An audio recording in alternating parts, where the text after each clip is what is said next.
para ya pendukung relawannya Pak Jokowi gitu. Dari Termul ya. Nah, istilah kalau sekarang dibilang Termul ya Pak ya. Ternak Mulyono. Nah, jadi kalau dampak katakanlah dapat salah satu. Kalau mungkin di klaster 1 ya ini perempuan ini dong. Ini saya luar biasa melihat dari teman-teman kita yang kayak Bu Kurnia sama Bu Tifa, ini kan perempuan. Saya kan laki-laki, Bang. Nah, kalau di klaster 1 Bu Kurnia ya sudah jadi 4-4, Bang. Jangan sampai kita melihat di sini posisinya kan ada 4-4. 4-4 sudah melakukan restorisasi.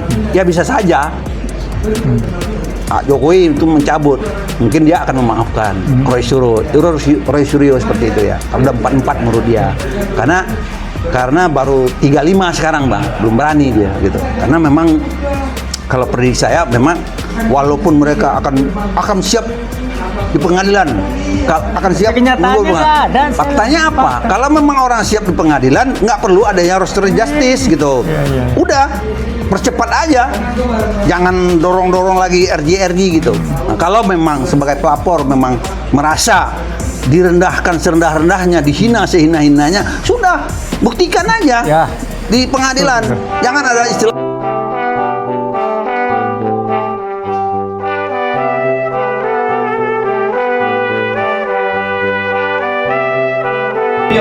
Ya, assalamualaikum warahmatullahi wabarakatuh. Waalaikumsalam warahmatullahi wabarakatuh. Ini adik kita, kalau saya panggil dia Bung Jack Asparli Piliang. Iya, Bang. Beliau ini pengacara dari Roy Suryo. Ini banyak kasus Roy Suryo, masalah ijazah palsu tergantung-gantung ya. Iya, Bang. Nah, siapa yang gantung saya nggak tahu. Kayaknya polisi ya terus terang aja, menurut kita sih hasil evaluasi kita berpihak. Suka nggak suka terserah polisi. Kita berharap polisi sebagai penegak hukum itu harus di tengah-tengah masyarakat, bukan hanya di tengah masyarakat aja, tapi berbuatlah sesuai dengan tupoksinya. Oke, Bung Jack, ini kayaknya tambah rame nih masalah kasus Roy Suryo, nggak ada kesudahannya. Iya. Apa yang terjadi sebenarnya? Oke, Bang, terima kasih, Bang ya. Waduh, emang, Bang, kita terakhir mendapatkan informasi yang kata Kabid Humas ya. Oh, Kabid Humas. Ada Polda apa surprise. Polri? Polda, Bang. Polda. Pak Budi ya, Pak Budi gitu. Kabid Humas mengatakan ada surprise dengan nada yang seperti nggak serius seperti itu, Bang. Ya kita kan menanggapin ini kok di sebelahnya rekan kita di Polda bahasanya seperti itu sih gitu. Kok kurang profesional lah menurut saya gitu kan. Seharusnya dia sampaikan saja kalau memang belum cukup bukti atau petunjuk yang diberikan oleh yang diminta oleh kejaksaan itu kalau tidak dipenuhi ya sudah sampaikan saja gitu. Kan ada ranahnya, atau demi keadilan dihentikan, kan bisa aja seperti itu gitu. Ini membuat kita masyarakat bertanya-tanya terus digantung gitu. Terus. Nah, bertanya-tanya, apalagi ada aturan dari sisi KUHAP ya, Bang ya. Ada 14 hari. Sekarang udah lebih dari 14 hari, udah lebih sebulan juga malah gitu. Jadi di situ kita akhirnya berpikir ulang ini ada apa sih sebenarnya gitu kan. Kalau kasus-kasus biasa dengan pemalsuan, dengan pencemaran baik, 3 bulan selesai lah ibaratnya gitu. Tapi kenapa ini kasus kok menjadi lama gitu? Kalau memang harus diserahkan dilimpahkan P21 atau gimana ke kejaksaan, ya sampaikan saja secepatnya gitu. Biar kita mungkin ada kepastian juga bagi para tersangka ini, khususnya klien kita Roy Suryo CS gitu. Ya kalau memang udah sampai ke pengadilan ya kita siap gitu. Tapi jangan. Jadi yang masih tersangka siapa aja sekarang? Ada tadinya kan 8 orang. Iya. Sekarang tinggal 5. Tinggal 5. Yang tinggal 3 5. kemana? Yang 3 ada restorasi justice ya. Wah. Dari klaster pertama itu Bang Egy Sujana dan Bang DHL ya. Yang klaster kedua itu Rismon Sihanipar gitu. Jadi tinggal sekarang itu di klaster kedua itu ada 2 orang, Mas Roy Suryo dan Bu Tifa, Dokter Tifa, dan klaster pertamanya itu Bang Rustam Effendi, Bang Rizal Fadilah dan Mbak Kurnia. Itu kok bisa dipecah begitu, gimana cerita itu? Nah, kita itu nggak tahu apakah itu teknis dari tim penyidik atau bagaimana. Padahal itu satu laporan, satu nomor perkara gitu. Makanya menjadi aneh juga. Mungkin itu menjadi kesulitan juga bagi penyidik untuk menyampaikan bahwa dengan adanya restorasi justice itu, sehingga ada info lagi bahwa mereka bikin lagi sprindik baru gitu. Itu tambah aneh lagi gitu. Dengan dulu kita kan masih bisa menerima dengan adanya restoratif justice dan mereka memperbaiki lagi gitu. Keterangan-keterangan yang berhubungan dengan yang melakukan RJ itu mungkin dikeluarkan kayak gitu. Bung Jack, itu restorasi justice itu maksudnya apa? Itu ada Yang damai. masyarakat tahu, Ya, damai, Bang. Jadi ada perdamaian lah dari kedua belah pihak, baik pelapor maupun terlapor. Itu biasanya kan yang melakukan permintaan restoratif justice itu kan si terlapor, Bang. Nah, ini kan faktanya kan berbeda. Ya, bahwa ini yang mengatakan dia minta, ini yang mengatakan meminta, enggak jelas juga. Tapi apanya ada bahwa mereka bertiga ini sudah dikeluarkan SP3-nya gitu. SP3-nya. Nah, itu yang menjadi rancu juga sebenarnya. Karena kita sekarang menerapkan KUHP yang baru ya, Bang ya. Jadi kalau kasus pertama katakanlah pemalsuan atau pencemaran nama baik yang dilaporkan ini mungkin kasus pertama yang disidangkan kalaupun sampai persidangan. Tapi ini belum nyampe-nyampe ya. Iya, kalau belum nyampe. Makanya ini saya. Tapi kok di Jawa Tengah, di Solo disidang? Itu kan kasus itu, Bang, kasus perdatanya, Bang. Oh, itu perdata yang makan CLC gitu, Bang, gitu. Itu kan itu. Jadi bukan pidana gitu. Begitu juga dengan ada gugatan di KIP seperti itu. Itu belum menyangkut masalah pidananya. Yang satu-satunya pidana pernah dilaporkan masalah Bambang Tri itu kan. Bambang Tri sama Gus Nur.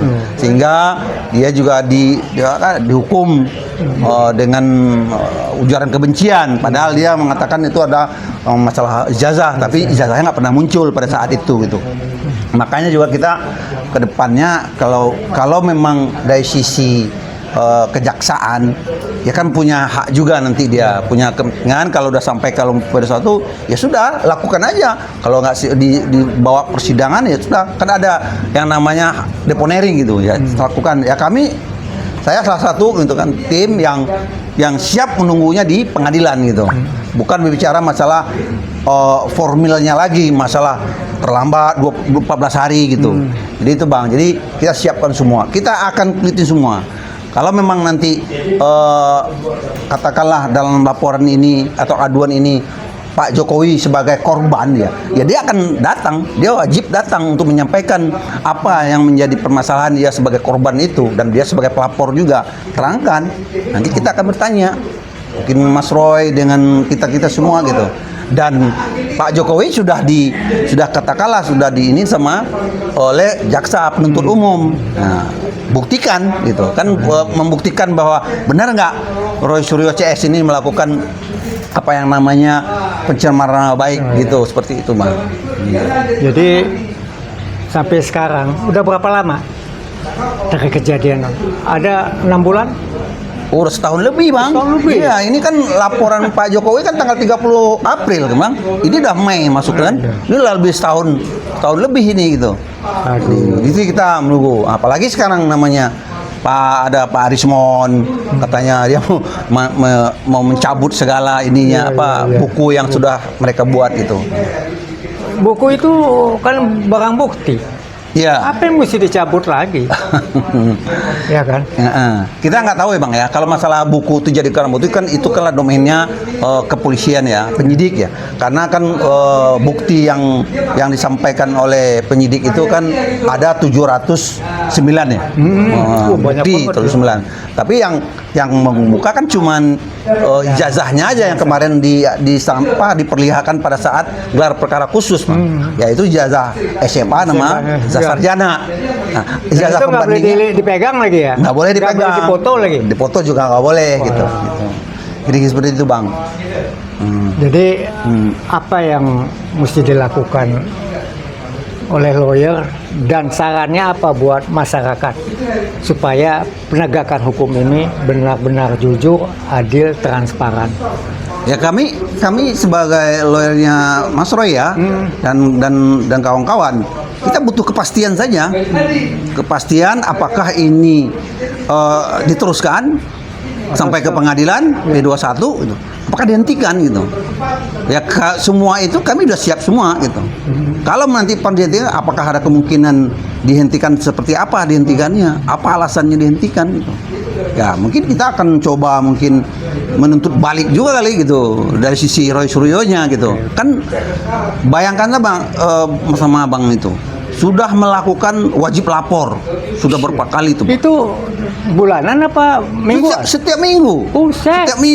Setiap minggu, setiap hari Kamis itu Pak. Kalau kita nggak datang ya apa resikonya tuh? Ya pernah kita, apalagi abang yang tuh, yang salah satu tersangkanya itu Bang Kang Rizal Fadilah. Dia tinggal di Bandung. Ya. Jadi harus bolak-balik setiap Kamis itu ke Polda Metro. Pernah diminta dimohonkan untuk mereka hadir lapor aja di tempat mereka tinggal, nggak direspon, nggak diizinkan lah seperti itu. Itu kasihan juga sebenarnya. Gimana kok begini penegakan hukumnya gitu, nggak fair juga menurut kami gitu. Jadi kita minta tolong juga lah kepada rekan-rekan di kepolisian, ayolah kita profesional aja gitu. Jangan ada lagi istilahnya kata-kata bahasa surprise apa, kepastian aja gitu. Kalau memang nggak bisa memenuhi petunjuk dari kejaksaan itu ya sudah gitu. Kan formilnya juga udah, kalau dibilang 14 hari udah melewatin juga gitu. Ya seharusnya kepolisian sebagai penegak hukum ya harus jujur. Ya, yang benar adalah benar, yang salah adalah salah. Ya kan? Demi keadilan. Jadi ada yang mau disampaikan lagi, kira-kira apa unek-unek yang terasa pada saat ini dari tim lawyer ini? Iya kan, kita sih sebenarnya dari sisi Mas Roy Suryo, tim lawyer, bukan berbicara masalah kapan dilimpahkan, kapan P21. Kita sekarang sudah berbicara persiapan kita bagaimana nanti di persidangan. Apa yang harus kita persiapkan di persidangan dan apa saja saksi-saksi apa saja yang kita akan hadirkan nanti gitu. Nah, begitu juga dengan dari kubu sebelah. Ada saksi mahkota seperti bilang. Nah, itu apa tuh? Aneh juga ini gitu kan. Apa tuh? Kalau di KUHP sendiri, Bang, kalau saksi mahkota itu tidak ada sebenarnya. Istilah seperti itu nggak ada. Beda dengan saksi-saksi yang lain gitu kan. Kalau saksi mahkota itu orang itu terlibat langsung. Dia misalnya jadi tersangka, katakanlah perkara itu dipisah, split gitu Bang. Nah, dia tersangka di sini, itu dia bisa jadi saksi terhadap kasus yang ini, sehingga dibebankanlah sama dia berikanlah dia mahkota, makanya disebutlah dia sebagai saksi mahkota. Nah, supaya mungkin dari kasus-kasus dia, karena dia memberikan keterangan sebagai saksi mahkota, mungkin kasus dia bisa meringankan atau kalau apalah istilahnya itu meringankan buat dia gitu. Tapi itu tidak ada hubungan. Kalau hubungkan dengan kasusnya yang Mas Roy Suryo dan kawan-kawan, kalau memang si Rismon dikatakan saksi mahkota, nggak bisa lagi. Dan dia juga kan sudah keluar, dia sudah di SP3, dia bukan sebagai tersangka lagi atau dengan kasus yang lain gitu. Dia sudah nggak bisa lagi dihadirkan gitu. Kecuali dia tetap sebagai tersangka. Kalaupun nanti tidak di-split gitu, nah, dia berpisah dengan mungkin klaster yang lain masih bisa, tapi kan dia udah dihentikan. Nah, jadi istilah seperti itu nggak bisa diterapkan dan Rismon pun nggak bisa sebagai saksi di situ gitu, karena istilahnya kalau di hukum acara itu Bang, kalau di KUHP itu saksi yang dihadirkan ketika pada saat oleh penyidik itu ya saksi yang memberatkan. Pada saat persidangan lah yang dihadirkan saksi yang meringankan oleh para tersangka. Oleh para tersangka tersebut gitu. Jadi ya kalau misalnya dihadirkan lagi oleh jaksa penuntut umum si saudara Rismon udah nggak bisa, kecuali memang Ya semua kan hakim yang meminta atau bagaimana memerintahkan kepada si kepada si penuntut umum. Nah, ya mungkin bisa. Ya kami akan coba menolak lah seperti itu.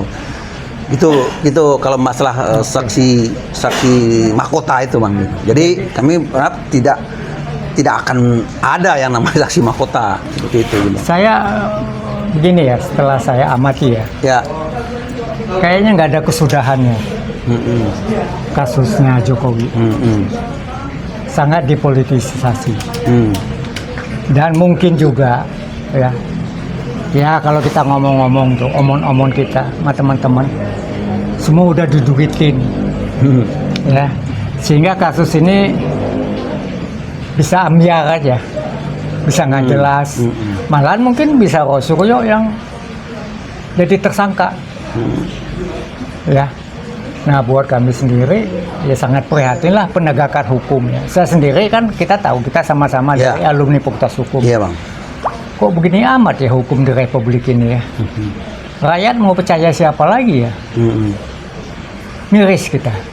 Ya, itu baru tingkat kepolisian, ya belum nanti dari kejaksaan, belum di sidang. Woi panjang nih cerita bro. Ya. Nah saya terima kasih nih teman-teman tim lawyer, tetap semangat saya lihat, ya dengan segala cara, ya berusaha terus. Ya salamlah buat teman-teman. Siap, kami yang udah tua-tua ini hanya bisa mendoakan dan kami siap untuk hadir kalau ada sidang-sidang, ya memberikan support untuk menjunjung tinggi kebenaran, kejujuran dan keadilan seperti moto kita. Ya, nah pada suatu saat mungkin kebenaran itu mendapat dukungan jalannya. Nah, ada jalannya. Paling enggak di akhirat. Ada keadilan itu, sepertinya seperti itu. Untuk sementara nggak ada keadilan di Republik ini. Masih ada yang mau disampaikan? Ya sedikit aja bang. Mungkin ini bukan dari sisi hukumnya juga ya bang ya. Kita coba melihat dari sisi politiknya ya, politisnya bang. Ini kan kasus seperti abang bertanya tadi dari awal. Kan ada 8, sekarang tinggal 5 ya. Ya kami melihat ada upaya-upaya dari sisi sebagai pelapor ya, ada upaya untuk mempengaruhi lagi yang lain. Dan yang 5 ini ya Pak ya. Ya kalau saya memprediksikan mungkin katakanlah dokter Tifa cobalah gitu. Karena ini mahal banget nih bang istilahnya kalau mereka ini kan. Kalau dapat katakanlah Ibu Tifa oleh mereka, memang awalnya kan mereka coba kan Ibu Tifa yang tapi tiba-tiba ke Rismond karena Rismond dengan mudah mereka mendapatkannya ya karena Rismond sendiri juga melakukan hal yang sama dengan adanya ijazah yang di Yamaguchi yang pernah dilaporkan oleh para pendukung relawannya Pak Jokowi gitu. Istilah kalau sekarang dibilang termul ya Pak ya. Ternak Mulyono. Jadi kalau katakanlah dapat salah satu. Kalau mungkin di klaster 1 ya ini perempuan ini dong. Ini saya luar biasa melihat dari teman-teman kita yang kayak Bu Kurnia sama Bu Tifa ini kan perempuan. Saya kan laki-laki bang. Nah, kalau di klaster 1 Bu Kurnia ya sudah jadi 4-4 bang. Jangan sampai kita melihat di sini posisinya kan ada 4-4 sudah melakukan restorisasi. Ya bisa saja Pak Jokowi itu mencabut, mungkin dia akan memaafkan Roy Suryo seperti itu ya. Kalau udah 4-4 menurut dia, karena baru 35 sekarang bang, belum berani dia gitu. Karena memang kalau prediksi saya memang walaupun mereka akan siap di pengadilan, akan siap menunggu. Faktanya apa? Kalau memang orang siap di pengadilan, nggak perlu adanya restoratif justice gitu. Udah percepat aja, jangan dorong-dorong lagi RJ gitu. Nah, kalau memang sebagai pelapor memang merasa direndahkan serendah-rendahnya, dihina sehina-hinanya, sudah buktikan aja di pengadilan. Jangan ada istilah RJ lagi memaafkan apa segala gitu. Berarti ya kita sih memprediksi ini benar nggak sih, berani nggak sampai ke pengadilan, walaupun wah tunggu aja kami siap. Satu lagi bang, memperlihatkan ijazah SD, SMP, SMA dan sarjana. Gimana memperlihatkan? Katanya udah disita dua ini. Oh iya ya, di situ. Dua sarjana sama ini SMA-nya. Kalaupun yang SD, SMP itu tuh udah nggak penting lagi diperlihatkan. Siapa yang memperlihatkan? Kalau dia sebagai pelapor ya dia bawa kasih lihat aja. kasih ke penyidik nih, disita juga sekalian biar dia bisa memaparkan nanti kalau ambil keterangan dia sebagai pelapor, sebagai korban, nah, terangkan SMP ini ya kan disita gitu kan. Nah, kalau dia bawa ya bawa aja gitu, pasti yang dia ya kita tidak akan punya nilai lah seperti itu. Jadi itu Bang. Jadi kalau ayo buktikan, kalau memang berani di pengadilan ya sudah kita buktikan di pengadilan gitu. Jadi kita berharap sama polisi lah Ya. supaya kembali ke tupoksi Ya. ya. Sebagai pengayom ya, sebagai penegak hukum. Ya, Kalau seperti ini kasihan, rakyat udah nggak percaya, tambah nggak percaya lagi ya. dengan kepolisian. Sampai ada anekdot, kalau kita hilang ayam, jangan lapor polisi, karena kalau lapor polisi bisa kehilangan kebo. Ini kan buat kita kan sangat, di negara hukum dan polisi itu paling banyak loh. Di mana lagi ya? Tapi ya udahlah, silakan rakyat yang menilai. Ya. Ya. Ya kembali lagi Bang. Ya.